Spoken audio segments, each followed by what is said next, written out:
Welcome. Thank you so much for joining us today. This is the inaugural event for talking about transitions, which is a new dialogue series that we at Transitions Research just started. The discussion series hopes to feature critical conversations on the systemic shifts at the interplay of technology, society, and sustainability. We hope for this series to provide a platform for thinking about three major areas of change and challenge: urbanization, climate change, and digitization. This dialogue aims to understand the role and applicability of boundary institutions like urban living labs for building resilience and planning emerging risks in the context of growing cities in the global south. We're excited to be hosting this in collaboration with Global Resilience Partnership. Global Resilience Partnership advances resilience through identifying and scaling on the ground innovation, generating and sharing knowledge, and shaping policy. Over the course of the next hour, a colleague from GRP, Suchi Bora, will be moderating this discussion. Suchi is a resilience professional with about a decade of programming experience at the interface of science, policy, and practice. At the Global Resilience Partnership, she currently leads the shared learning pillar of GRP's work and coordinates the Resilience Knowledge Coalition. She's worked on implementing urban water resilience in South Asia through different urban governance and finance models, including IUWM and water funds. She uses systems thinking, foresight, and collaborative transdisciplinary approaches to co-produce knowledge in complex settings. She has degrees from Oxford, TIS, and NIT Warangal. Before I pass on the mic to Suchi, some basic housekeeping. Please keep yourselves on mute if you're not speaking. We also request you to raise your hands in the Q&A section or type your questions in the chat later in the session. All right, over to you, Suchi. Thanks. I will not take too long. Hi, everyone. Good to see some familiar faces and some new faces as well. I'm very pleased to be co-hosting this session and moderating this session today. And we have an exciting lineup of speakers.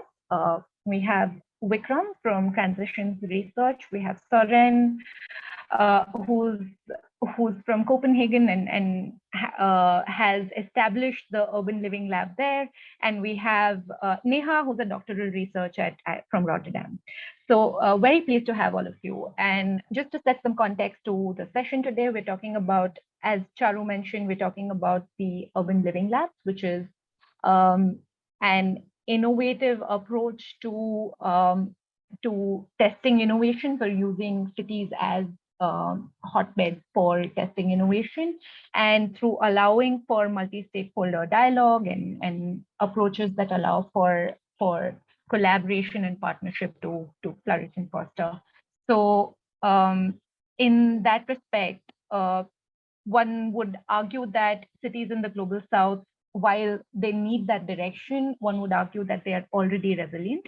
And this form of or this concept of the urban living lab that has originated in Europe and has proliferated in Northern Europe allows us to learn and understand the kind of partnerships that are forming across the world, North and South, but also giving us an opportunity to learn from cities of the global South like Panjim, where this has been implemented and adapted to, and see if there are lessons across cities of not just India, but across the majority world.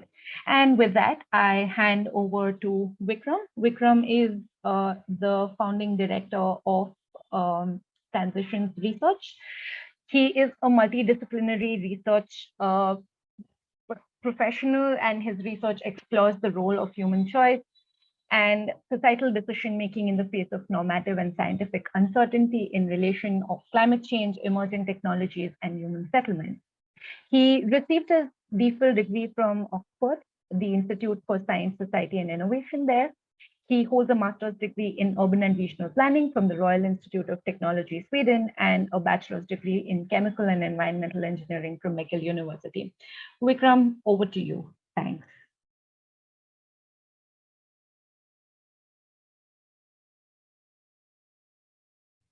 Vikram, you're on mute.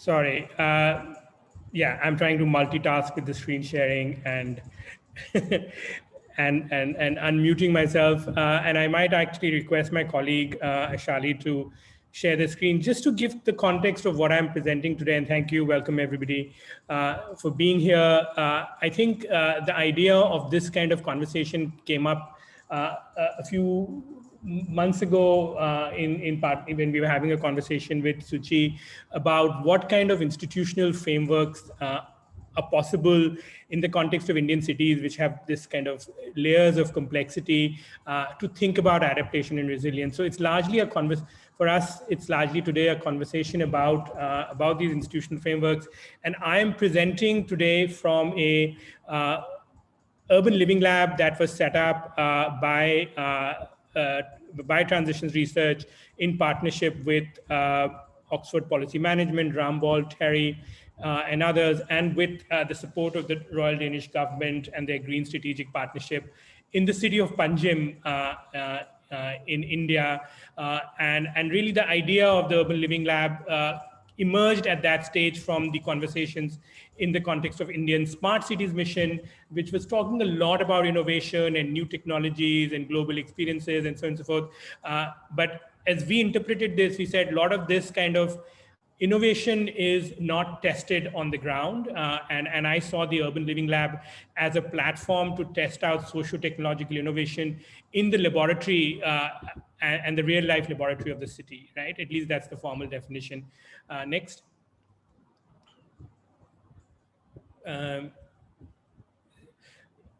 Yeah, I'm kind of going to move a little bit fast through this, and I know I should probably say something about Panjim. Panjim is the capital city of the state of Goa, and in India, and from a water kind of, it's a really complexity, and we have Soren here, but to me sometimes it reminds me of some of the Scandinavian capitals which have archipelagos, lakes, rivers, all meshed in. And in Goa, on top of all that, you have this traditional irrigation systems. So for us, the kind of water ecology and the complex ecology with its mangroves was really the exciting context to test out this urban living lab. And also, as many are aware, Goa is under a lot of development pressure and a lot of real estate pressure. And many of these green spaces are slowly being lost. So the idea really was to, in the context of resilience, look at global solutions and bring them and test them out in an Indian city through this urban living lab. Next slide, please. This is something I've already touched upon, but definitely I think obviously when it comes to adaptation planning, there is a lot of complexity and uncertainty in relation to being able to predict when the flood will happen, at what scale, right? So there is this kind of scientific lack of capacity and understanding, but we also have institutional fragmentation, which is fairly severe. I will come to an example of a creek, a tidal creek in the city of Panjim, which had 14 different government bodies that were responsible for acting upon it. From the Coast Conservation Authority to Port Authority to Public Works Department. It was pretty insane.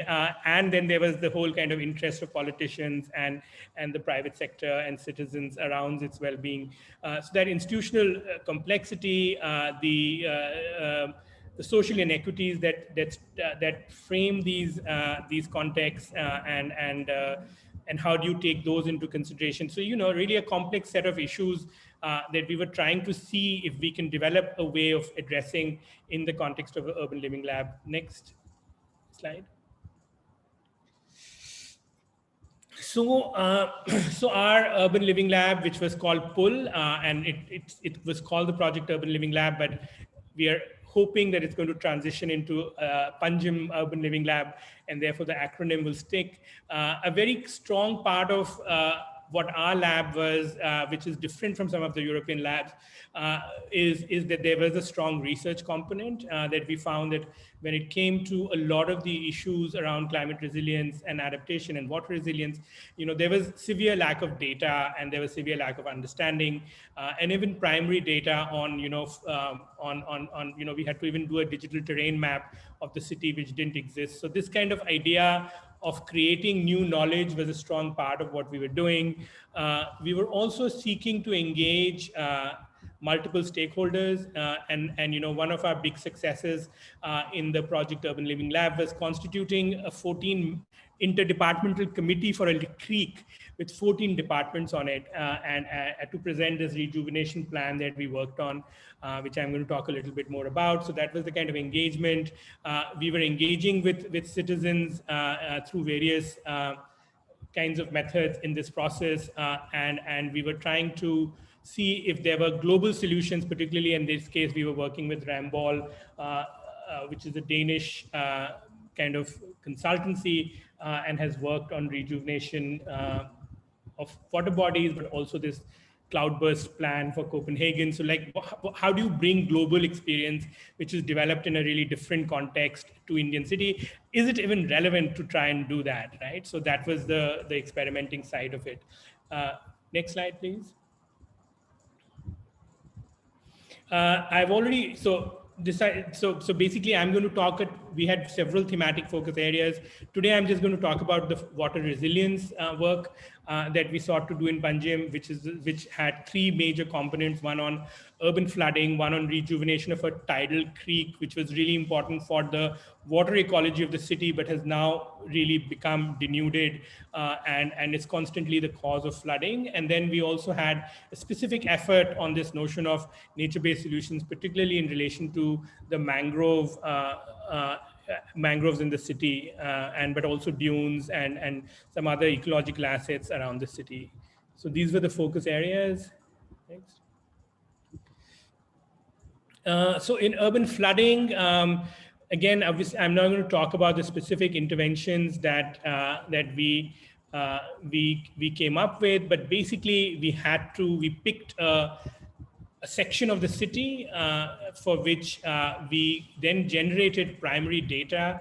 I remember we had to go through a grueling process of getting approval to do a survey to create a digital terrain map, because Goa is a naval base, and it was really complex, and nobody had the digital terrain map, and the water resource department and the public work department officials knew what the condition of the drains was, but there was really no drain map. So a lot of primary data collection, but we also had some exercises on citizen engagement and understanding what areas were flooding, and then we worked with Rambol, which was our global partner, to think about flood management for particular sections of the city, and so in some sense this was not followed through to implementation. So it's not, in that sense, this experiment is not complete, that we didn't take a solution and build it in the city, but we definitely did kind of identify what these were and passed it through a committee. Next slide, please.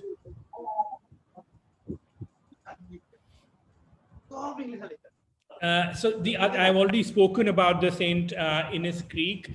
It is a really kind of emotive, almost, in the context of Goa. This creek, which is a very strong part of the water ecology of the city, but it's the headlands and the water catchment is severely developed, and many parts of the creek have been encroached. The buffer areas have been encroached, and it's a really complex creek. It's got like not complex ecologically, it's like a little. It is not it's fairly simple, water body that passes through the city, but it flows into the river. So the captain of ports, it's the Coastal Zone Authority, the Water Resources Department, the Public Works Department, the City Corporation, and many bodies have a jurisdiction over it. And we worked on trying to create a rejuvenation plan of the city, and many attempts in the past have been made to rejuvenation. And I think the main success, I can say, of our effort in this case was this interdepartmental committee, which was in some sense validating and approving various stages of development from our vision setting to identifying specific solutions in different locations of the city. So next. Next slide, please. And then finally, we worked on nature-based solutions, and obviously this is a new idea. And although we have a forest department which has jurisdiction over mangroves, as also the town and country planning office, but this kind of more global idea of a nature-based solution. We tried to introduce it, and I can't say it was entirely successful, but there is a lot of interest to look at the restoration of various ecological assets. And this whole idea that somehow this restoration could have private sector investment coming in and could be funded in other ways is something that the lab sought to explore. So I have, next slide, please. I want to start wrapping up, and basically, so I think as we go forward, especially I think when Neha comes in, we'll be able to critically think about whether this kind of a approach is interesting for the context of Indian cities, or is it just another management framework that is coming from the West that we perhaps aren't critically adopting. But I mean, I would say that in many ways, at least my personal view, and this is entirely my personal view, that it was a fairly interesting and successful effort. I was the team leader, so I might be biased, but I think several things worked in our favor. I think the fact that we were geographically anchored in the city of Panjim, and it's a relatively small city, and we were dealing with specific neighborhoods, that was really helpful in bringing down the, having some really sort of grounded conversations. There was also strong demand and support from the government. We had, and this was really like people that we were lucky with, from the director of the town and country planning office to the mayor to the secretary of the urban development authority were really supportive of the effort. And so that was a really important component. I think the technical capacity of global partners, especially having an international partner like Rambol, which has like huge engineering experience, helped us kind of create legitimacy, at least with the government and with the other stakeholders. And it's always interesting to say, oh, this is this brilliant solution that we are bringing and testing in the city of Panjim from somewhere else. I think that kind of work, but I also think that there was a lot of interesting ideas that came up, and I think some of these were like the reasons why in this context I think we achieved some degree of success, but I have not stopped thinking about the whole idea of urban living lab critically, and I think that is what we wanted to examine here. And we also sort of wanted to focus on seeing whether in the context of climate action, particularly resilience, where the data and the science and the stakeholder issues remain so complex, is this kind of slightly more experimental approach some way to kind of break out of the box? I don't know, so that's how I see it. And thank you very much for your attention. Over to you, Suchi. I hope I didn't exceed my time too much. All good. Thanks, Vikram. With that, I will not take too long to introduce Soren, but we'll have him speak next. Soren is a governance expert working with climate resilience since 2015. He set up the first urban living lab for climate adaptation in Copenhagen with the Greater Copenhagen Utility and key local, regional, and national stakeholders in the Danish climate adaptation. And now this is embedded within the Danish Climate Adaptation Network, the first national and permanent multi-stakeholder organization comprising a majority of the most important agencies, interest organizations, scientific institutions, and private enterprises. Today, he is an independent project management consultant who continues to work for a faster and market-driven green transition. He's currently engaged in the development of an inter-regional climate resilience partnership and platform for joint innovation action in the Danish-Swedish cross-border region for Greater Copenhagen. Soren, over to you.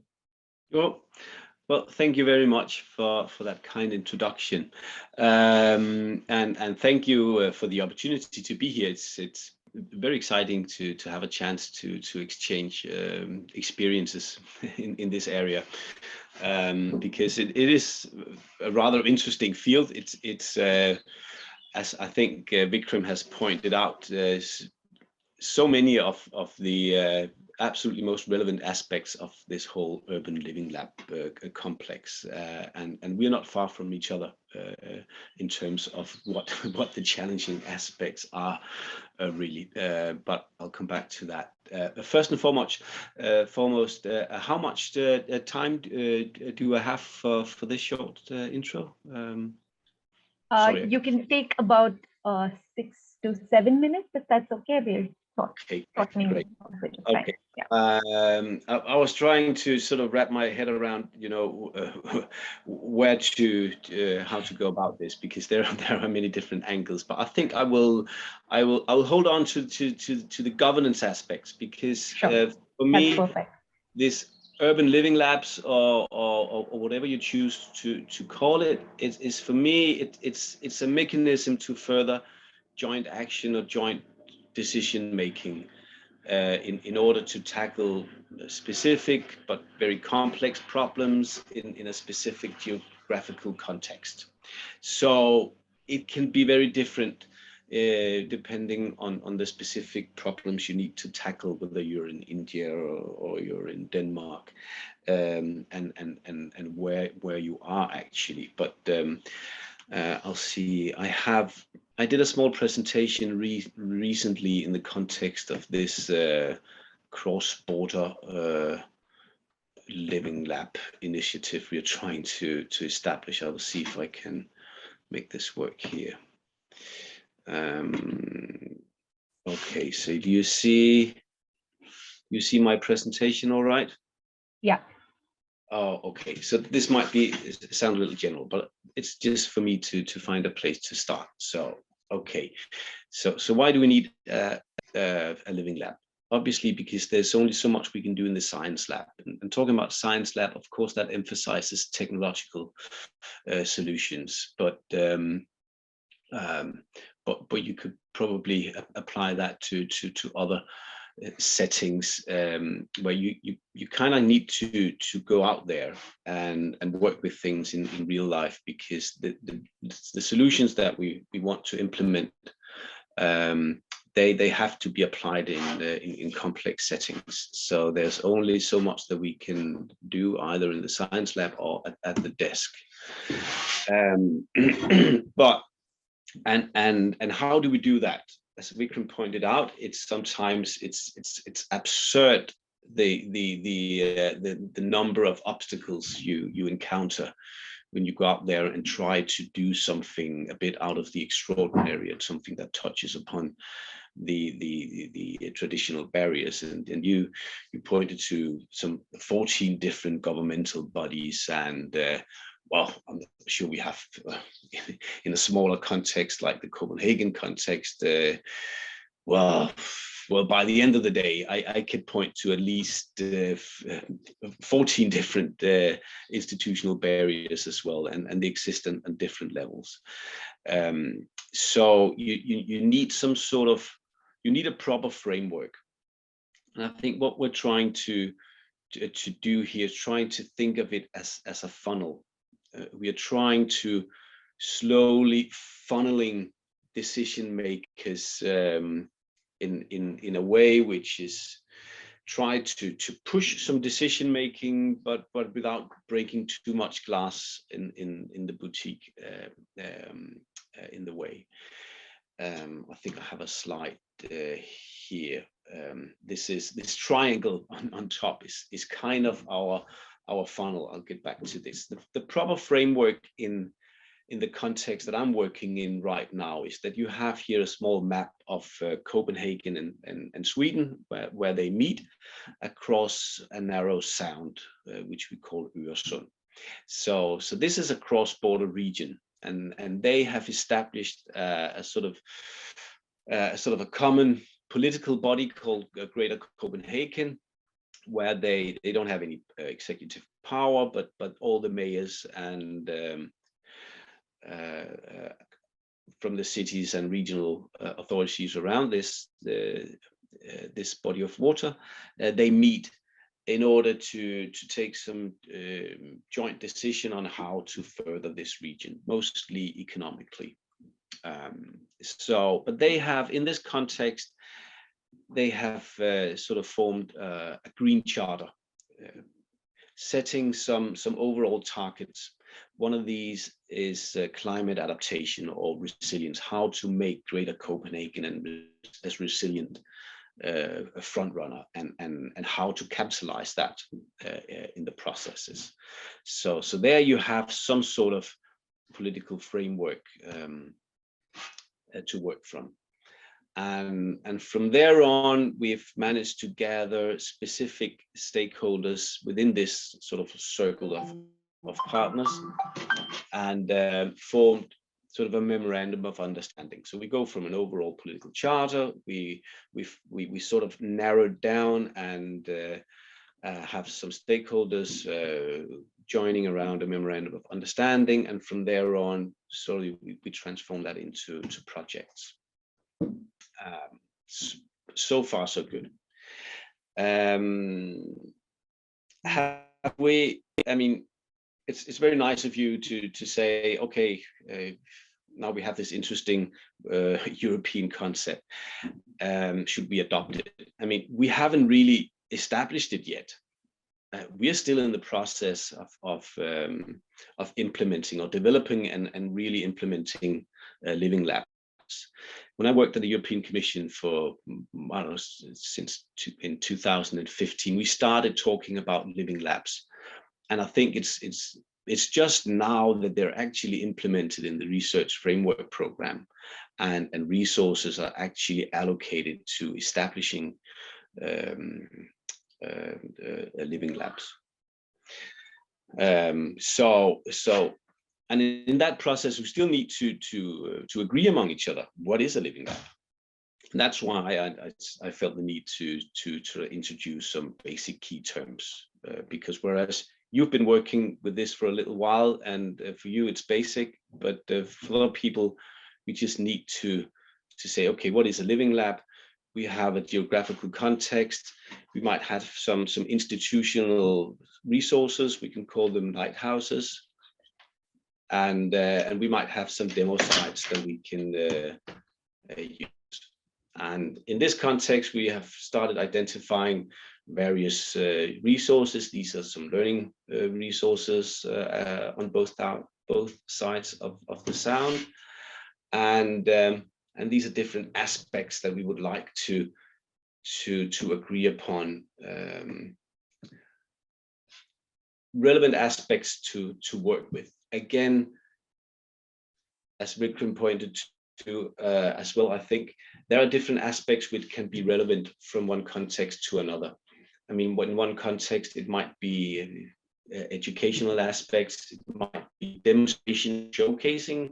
That's rather big. In Denmark, we are in many ways frontrunners. We have implemented some of these solutions. I mean, you were informed about them through your at least through your cooperation with Rambøll.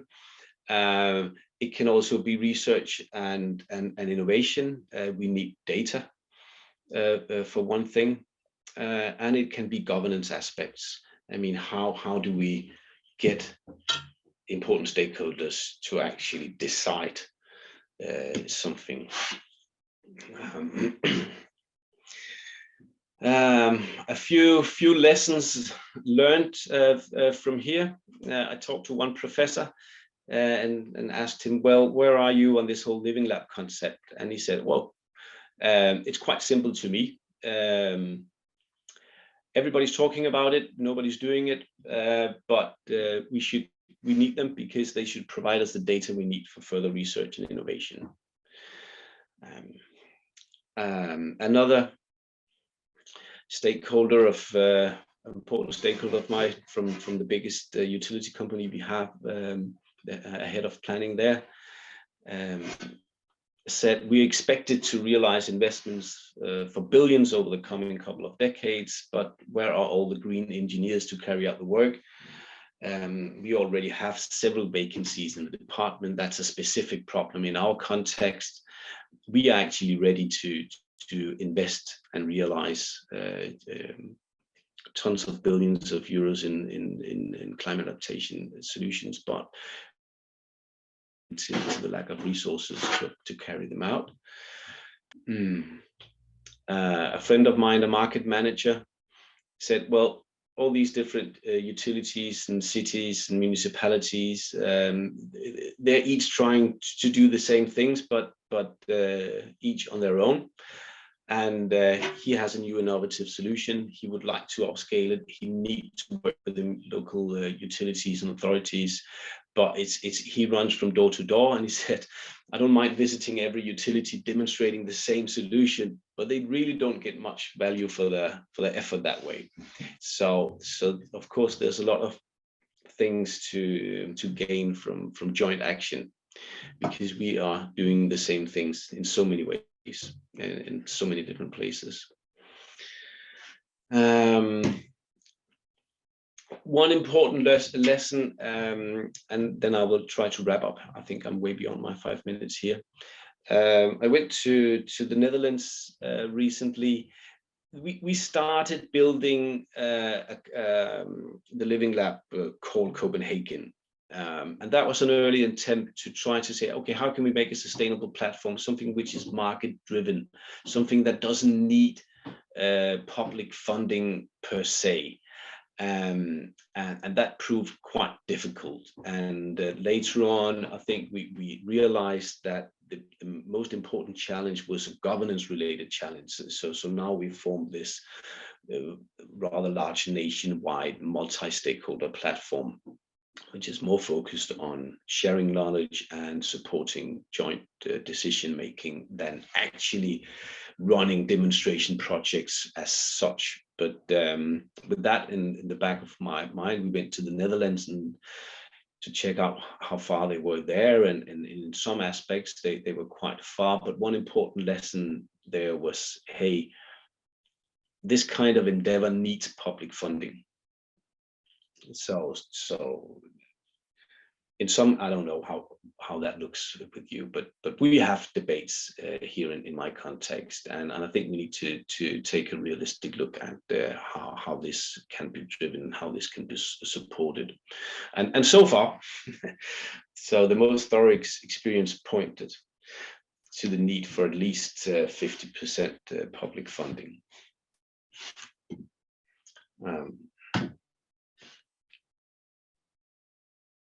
Thanks, Soren. Next, we have Neha. And I'll very quickly introduce Neha. I won't spend a lot of time on that, but Neha is a doctoral researcher at the Dutch Research Institute for Transition, DRIFT, in Rotterdam, Netherlands. Her work lies at the intersection of urban water governance and transition studies. She's currently involved in the Water for Change project in India, which is developing a framework to assess and strengthen governance capacity. So it flows very well within the conversations that we are having. And I shall let Neha speak to her research. And with that, I hand over to Neha. Thanks, Suchi, for this very nice introduction. I'll just start sharing my slide. Let me know if you can see. Is it visible and am I audible? Yes, absolutely. Great. Perfect. Thank you so much, and thanks Vikram and Soren for setting a nice stage. And it's a great gradual way of transitioning to now more governance and social side of things. And also I'll try to keep things generalized and not too water centric, so it could be applied to more at an adaptation scale as well. So I'm working towards how informality could help in attaining some social innovations, and what kind of how it could inform the boundary institutions such as urban living labs. So as Suchi was introducing me, this is part of a project called Water for Change, and this is an Indo-Dutch project.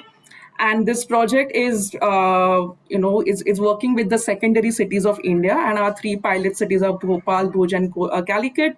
And interestingly, these are they have different contextual vagaries with them. Like Bhopal is a capital city, Bhuj is an arid city, and Calicut is a coastal city with its own set of issues and problems. So I come from the governance background. I used to be a planner designer as well. And so how do these technologies finally embed, or what needs to be done? So these are the things, these are some questions that led me to start this research. So this project came up with this idea of we need to transition to this water sensitive city. So it's an utopia which was suggested. But why was this idea was suggested? Because India has this mix of complex water challenges, which is of social, ecological, and technical set of problems. So this is a huge complex mix, and this becomes much graver when it comes to the secondary cities of India. And what are these cities? These cities display faster growth than their primary counterparts. And this definition of secondary cities is much different from the European secondary cities. So in India, the secondary cities grow faster than the primary one. And therefore, the government of India wanted to think of how should the approach be towards these kind of cities. And of course, I mean, the studies could be applied to the other cities of India as well.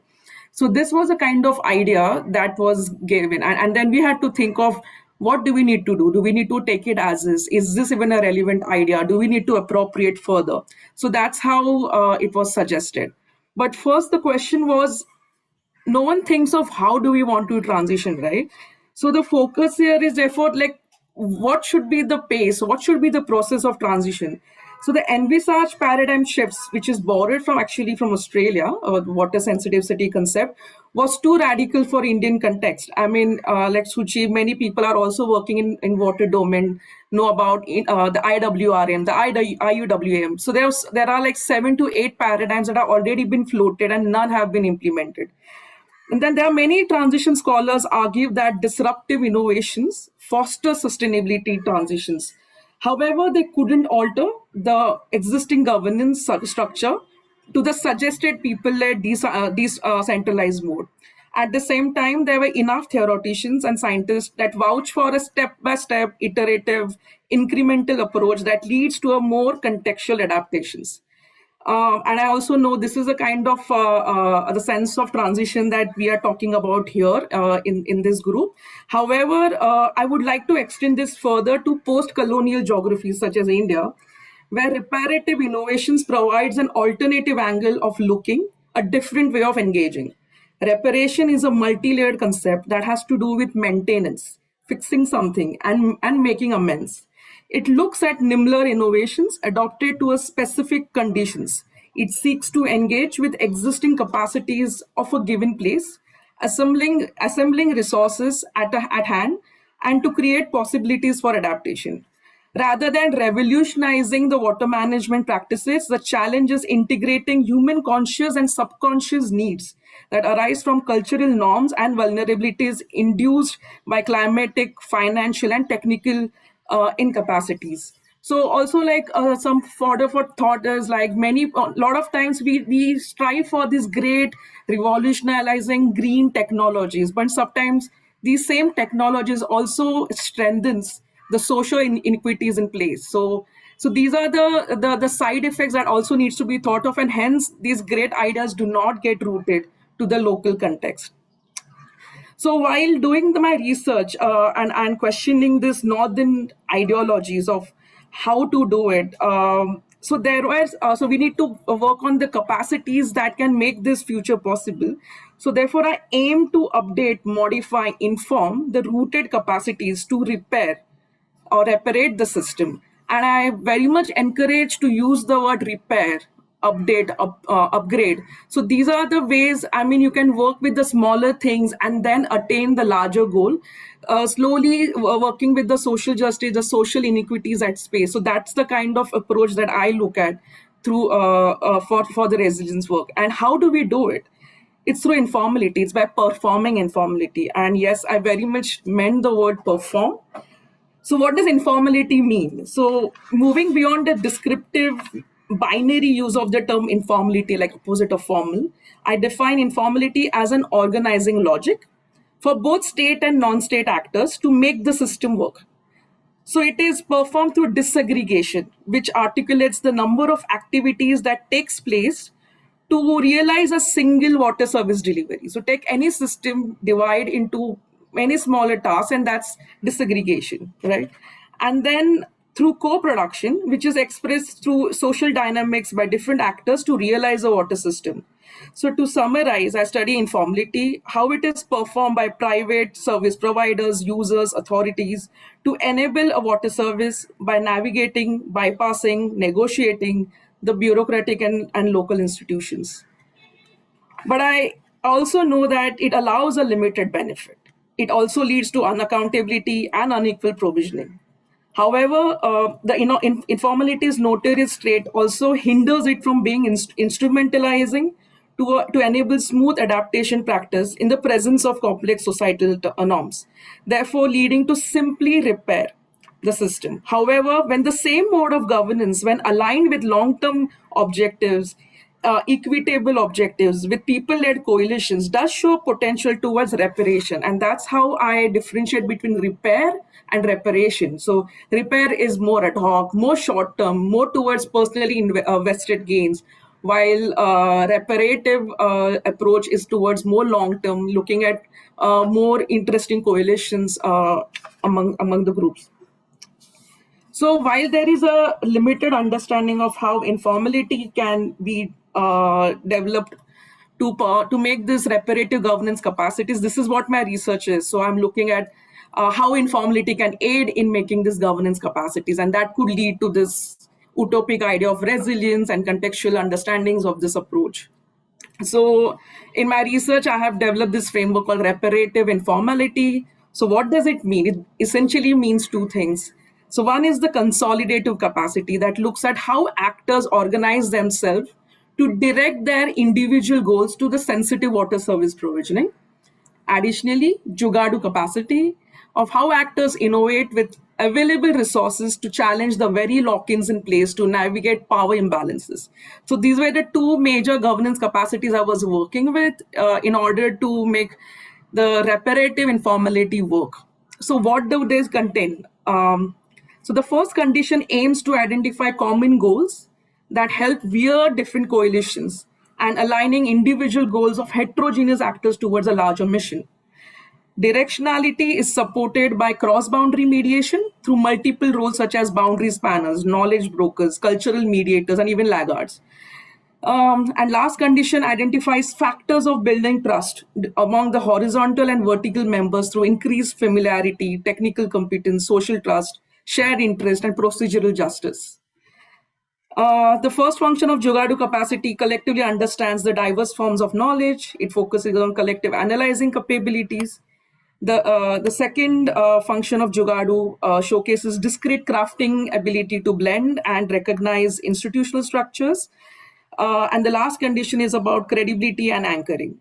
So while this was a framework that I had made to understand how governance could be then help to achieve the resilience approaches, these two capacities are not established in isolation, but they very much inform each other by bringing more collective framing, offering new boundaries, and also offering new solutions for the same.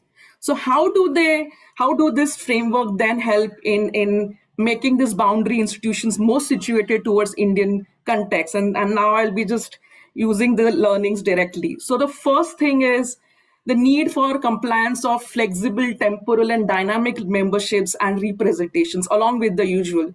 What I find in the very European and very northern urban labs are it's a mix of like scientists and practitioners who more or less are on the same page. But then there are many users who do not understand the same thing. So for example, there is a different set of understanding of science.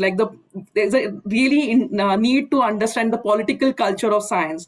To give a very example, while working in Calicut, the idea of sewage treatment plant to do cleaning of water was not accepted by people because the STP comes in a low-lying area and it displaces marginalized population. So the idea of STP was challenged. So the idea of science was challenged. So how is science accepted in a certain society? These questions are never asked. So then who should be invited to challenge the very notion of science?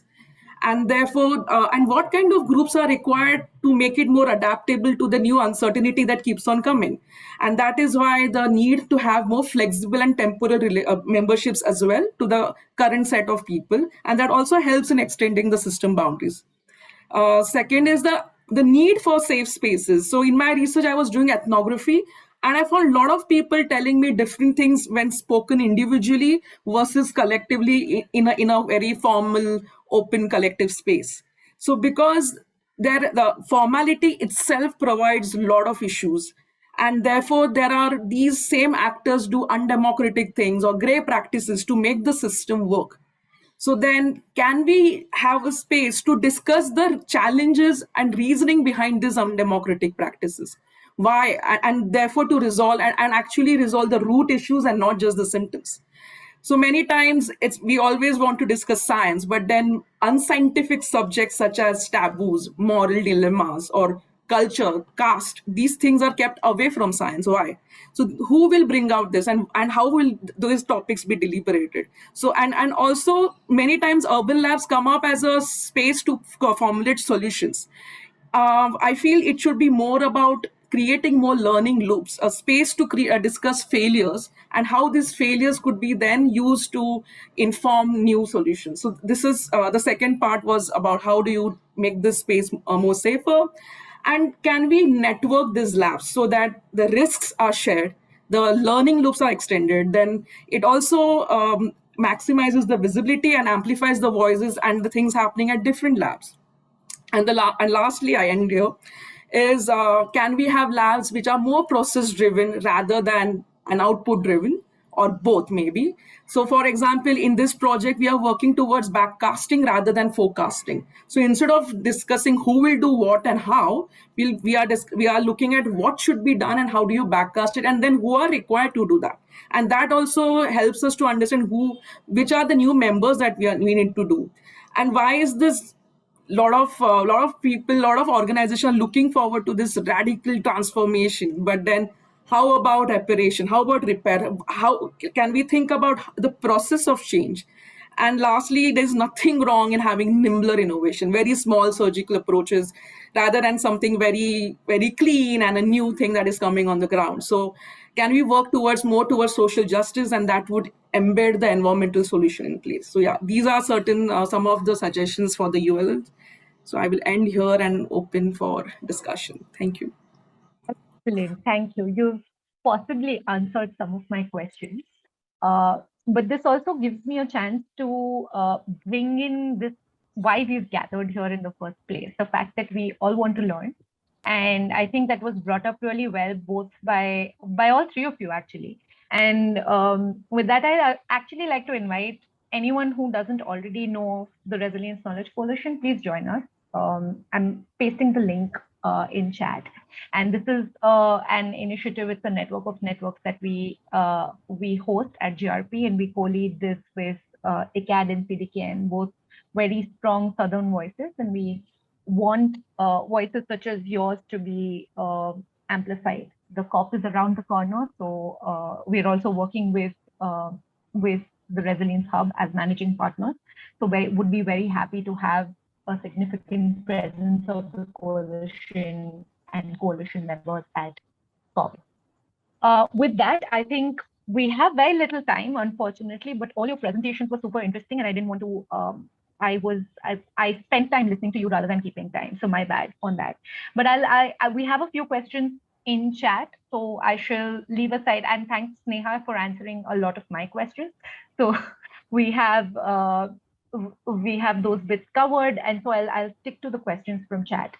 Vikram, there's one question around e-waste. If you could answer that in chat, because I think it might be more of a yes/no question rather than an elaborative answer. But I'll turn to you for the first question. If you could talk a little bit more about why NBS was unpopular, and basically elaborate on the politics of nature-based solutions in the Indian context. And there's some curiosity from the audience around that. I mean, I don't want to say necessarily that NBS was unpopular, but it is. I mean, it's a new idea, and we have been talking about urban ecology and ecological assets in cities under various frameworks for the last 15, 20 years. And I think the added value of the NBS idea was that it was somehow linking it to climate sequestration and the possibility of bringing in some kind of global funding or global thinking on these solutions. So I mean, to me, it was rather than unpopular, it was kind of unknown, and I would say the question was, does it really add value to the way we think about urban ecology, right? So that was the question that we were facing, and I think in the context of Indian cities, I think really a lot of this has to do with is again a kind of institutional and governance issues, that much of the assets that we talk about in the context of nature-based solutions are public assets, right? Like they're owned by public authorities, but communities have access and engage with them, like for the mangrove forest, and extract some kind of resources on it. So there is a very complex ecology of actors on the ground, and I think that's why the framework, I mean, I would almost go towards what Neha was saying, that in some sense you need a contestation around how do you maintain these assets and maintain the political interest around these assets, rather than some kind of a top-down framework on managing them, right? So I think that was the thing. The question on e-waste, I have not seen because I've not been following the chat and I've not been able to locate it. But I mean, we were not thinking about e-waste in the context of the Panjim Urban Living Lab. We are really interested in the idea of the circular economy and shared economy and platforms and so on and so forth. And I do think that the lab approach allows for those sorts of experiments, but not something that we had done yet. And I think, so I mean, I just want to make one general comment which links to the NBS also, and maybe then I will not, then we can move to the other speakers. But, there is this tension between a kind of conceptual idea that you kind of bring to a particular context versus what is actually the reality that's already on ground. And I sometimes struggle with finding the right balance or having a steady view on it. But I think there are certain situations where those bigger ideas and more dramatic radical changes are needed. But then there are other places where it is much more the kind of giving agency to the energies that are already seeking to change and stretch things apart, right? So it really, I think you can't have a single theory on this. You have to facilitate both sorts of situations, and it really depends on the context. That was my thing. Sorry. Yeah, a lot of it is opportunism versus thought out, planned transformation, really. I agree, especially in our context in the Global South. With that, I think, Soren, there's a question for you around, and this is a very interesting question that's come up. Since you've been working with the Urban Living Labs for a while, and this approach has existed for a while, and it's a like we've reiterated through this process, it's an approach that tests out innovation. Are there any challenges of scaling up these innovations that have already been tested? What are those challenges, if you could elaborate that?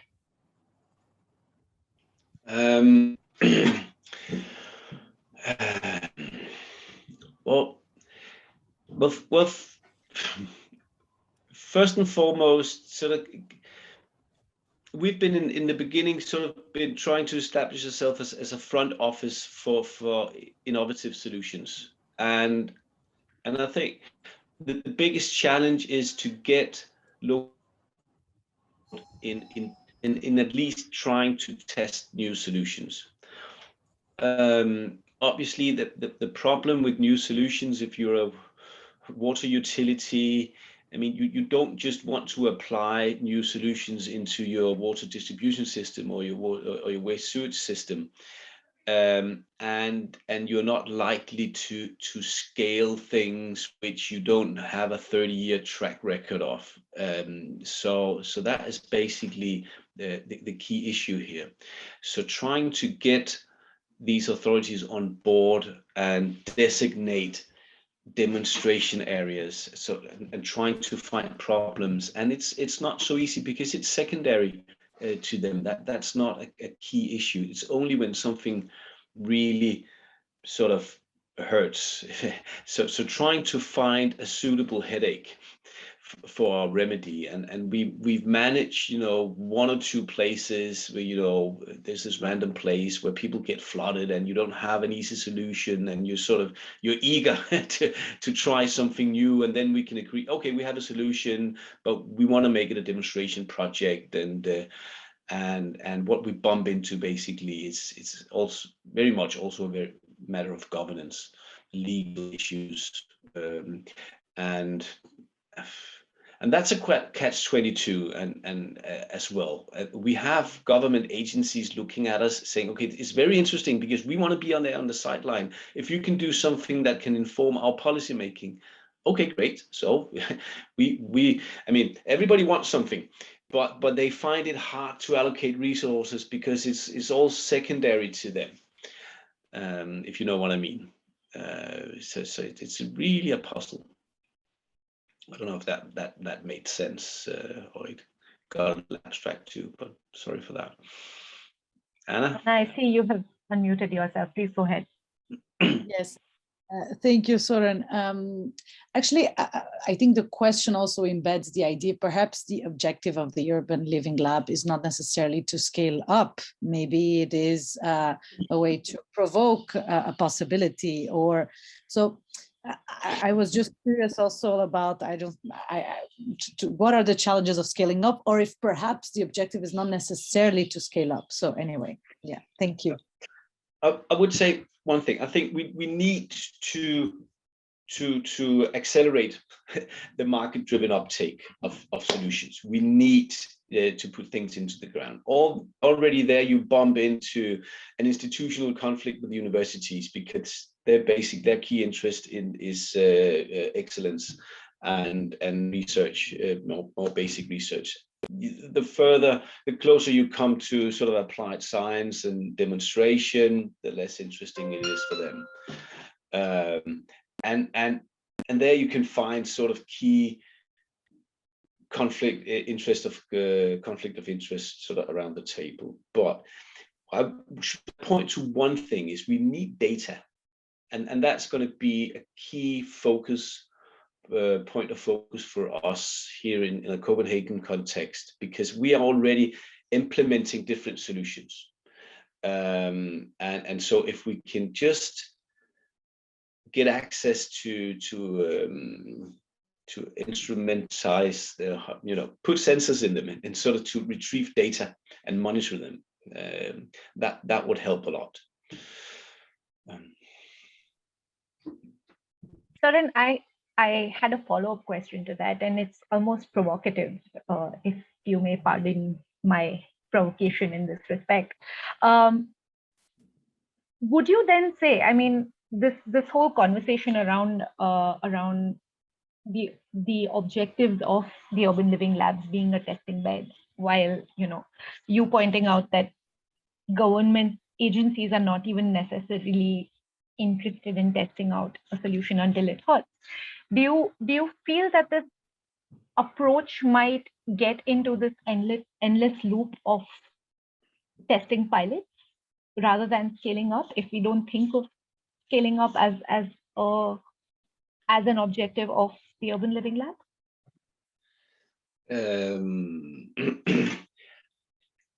I think you definitely need to be clear on the objective and see if the Urban Living Lab is the solution, then what is your problem? And that will differ from from context to context. I mean, I'm sure some places you need to be able to establish in pilots exemplary pilots that you can bring your local mayor or whomever you need to inspire and say, okay, that's great. Okay, I mean, because if the right people take the decisions at the right place, a lot of things can happen. We are past that point in Denmark. So we need to focus on how to scale things. We did the planning, we implemented laws back in 2013. It was mandatory for all cities and municipalities to plan for climate adaptation. And now, and we need to, I don't know, some 5-10% of it, we need innovation, we need new solutions, otherwise it's going to be prohibitively expensive, and the business case is gone. We can't do it for the money we have. So we need to focus on how to drive upscaling and keep focusing on that. And bearing in mind that we need different stakeholders on board who's not necessarily interested in that. Thanks. Very, very useful answer, actually. Neha, there's a question for you in chat as well. If you could elaborate with an example a little more on the approach of backcasting rather than forecasting, and that you mentioned in your presentation, that would be helpful. Thanks for this question. So there is a step before this actually is about who does this kind of process, right? It's so the business as usual process would be like, if you see our master planning exercises, is a group of planners who do this, but of course they invite people, and there is this platform to question certain assessments, certain solutions, and then they are and that informs the plan as well. So it's basically the decision makers are different, and then there are contributors. However, like lab gives this kind of an opportunity to have this different mixes of people as well, right? And then you can also have contesting people, supporting people, users that do not care about the output, but then they are interested with the processes, maybe because their stakes are different. So then how do you have these different people? And also, how do you frame the problem again? Because people generally think like what they think is a problem, but sometimes that problem is also just the symptom as well. So then once you form a collective problem and then formulate a vision, when you backcast it, what happens is when you have this interesting mix of people who are not practitioners or not experts, you start asking the question, oh, if this is my dream in 2050, then what should be in 2049? How it should be in 2030? So then it's more about the dream, and then how do you make it possible? And how does it work differently from this typical process of, okay, for this vision I need to take this step one, because then this will make this vision possible. With this existing experts, is it becomes more tangible and more the steps are with whatever resources are available in hand, with whatever knowledge we have available in hand. When you do backcasting, I have seen questions coming like, oh, but we do not have cohesiveness. Oh, but we do not have an acceptance to this idea. So the questions are different. We do not have people who are even going to, they do not even have this as a habit. For example, recycling of water is required to reduce demand. But then if people in the cultural norms, if reusing water is not a thing, then what do you do about it? So then your questions, the step one gets much more pulled before. So, and that's also one of the comparison I saw between the northern and the southern ideas, is the step one for India is pretty behind than the step one for Europe. So it could be like, the transition or the management approaches start from step 5 in Rotterdam, and here we have to start from a different step altogether. And step 5 is itself is our goal. So these kind of things happen, and then you start working on, okay, how do I create cohesiveness? How do I work on social learning? How do I work on educating masses? Do I need to design jingles? Do I need to design curriculum? So these become my first steps rather than land use or, designing some kind of a neighborhood unit, which is actually my step 5. So when you start backcasting with different sets of people, you stretch the step one to much recent thing of how do you get people on board, and then you work on more social ideas of embodying, accepting these kind of projects, and then also informing, appropriating the goals alongside designing it. Excellent. Thank you. I think we have already crossed time, but thank you all those who stayed back. Thank you so much for staying back. With that, I think I'll hand over to Vikram to close, and we can end the session. Sorry. Thank you very much. And once again, thank you for being here and for this really exciting conversation. I just want to, in some sense, pick out 3 cherries from the conversation that we have had. So I think what Soren is saying a lot about, what we have now begun to discover with the lab that we've done here is this kind of public sector commitment and funding, and that becomes really an obstacle. Nobody really wants to fund experiments. But if you lean too heavily on the private sector coming in, using the lab as a way to demonstrate their technologies, then you struggle with Indian procurement laws, and you go against some of those challenges, right? So to me, that whole question of having these labs but having them funded is really important. We also thought about that, and this is something that I think Neha is also resonating, that at least in the Indian context, we have to start with learning and research, and we also have to start with data, and therefore having a university connection was really important. I know of labs that are purely kind of test beds for technology, but we were pushing it towards a more research-based framework, right? So that's the other thing. But I think the big question, of course, is the role of people in all of these processes, right? So there are points at which it is said that the lab is a way to co-create solutions in the city, and we, not in the context of Zillion, but we did something on cycling in the city of Panjim, which was really interesting, where we did a cycling experiment and we invited citizens to participate, and that was really successful, right?